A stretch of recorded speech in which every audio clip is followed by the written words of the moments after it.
शांताकारं भुजंगशयनं पद्मनाभं सुरेशं विश्वाधारं गगनसदृशं मेघवर्णं शुभांगं लक्ष्मीकान्तं कमलनयनं योगिभिध्यानगम्यं वंदे विष्णु भवभयहरं सर्वलोकैकनाथं।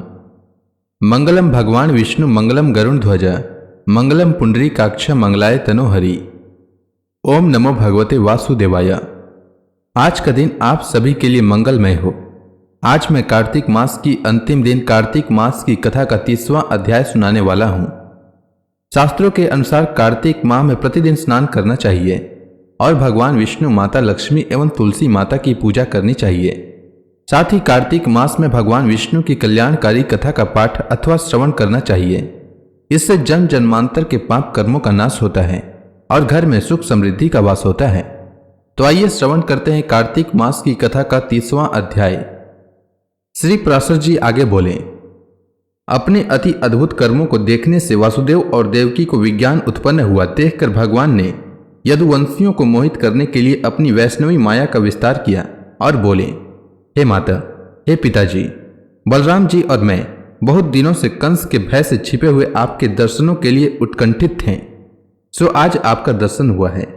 जो समय माता पिता की सेवा किए बिना बीतता है वह असाधु पुरुषों की ही आयु का भाग व्यर्थ जाता है। हे तात, गुरु, देव, ब्राह्मण और माता पिता का पूजन करते रहने से देहधारियों का जीवन सफल हो जाता है।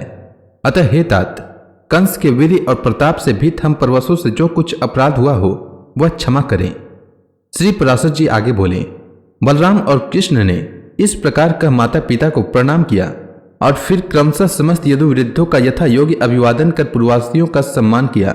उस समय कंस की पत्नियां और माताएं पृथ्वी पर पड़े हुए मृतक कंस को घेर कर दुख शोक से पूर्ण हो विलाप करने लगी।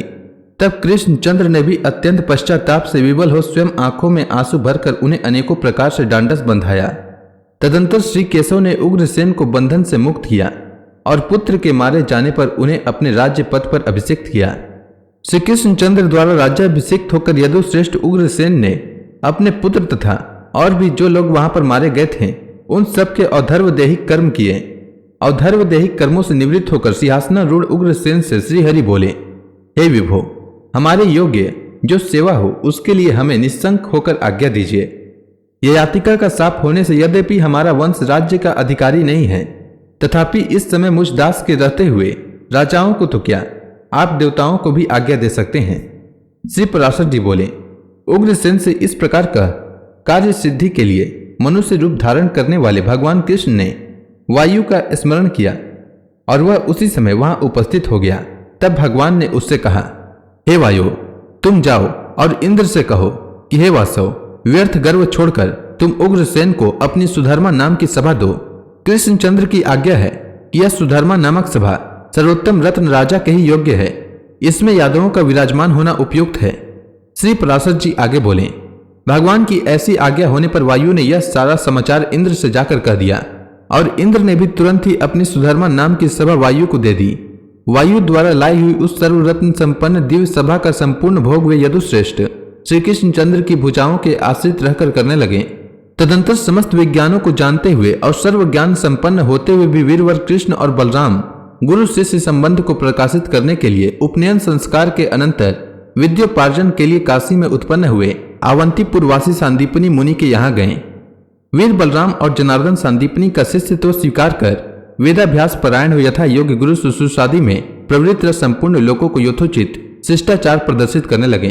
हे द्विज, यह बड़े आश्चर्य की बात हुई कि उन्होंने केवल 64 दिन में रहस्य और संग्रह के सहित संपूर्ण धनुर्वेद सीख लिया।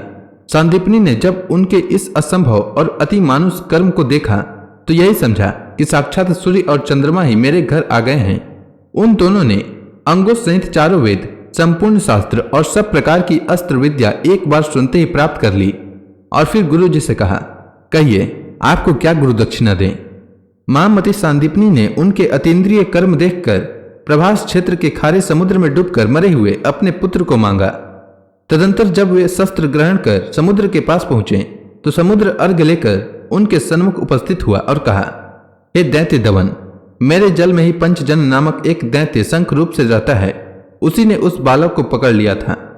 श्री पराशर जी आगे बोले, समुद्र के इस प्रकार कहने पर श्री कृष्णचंद्र ने जल के भीतर जाकर पंचजन का वध किया और उसकी अस्थियों से उत्पन्न हुए शंख को ले लिया, जिसके शब्द से दैत्यों का बल नष्ट हो जाता है, देवताओं का तेज बढ़ता है और अधर्म का क्षय होता है।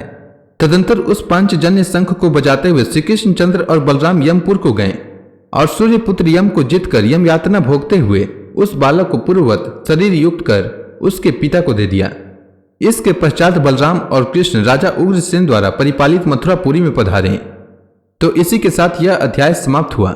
इसके आगे की कथा में बलराम जी और कृष्ण जी ने क्या किया वह मैं कल से अघन मास की कथा में आप सबको सुनाऊंगा।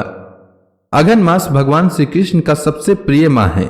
इस माह में भगवान श्री कृष्ण ने अर्जुन को गीता का ज्ञान दिया था। यही कारण है कि इस माह में भगवान कृष्ण की कथाओं का श्रवण अवश्य करना चाहिए।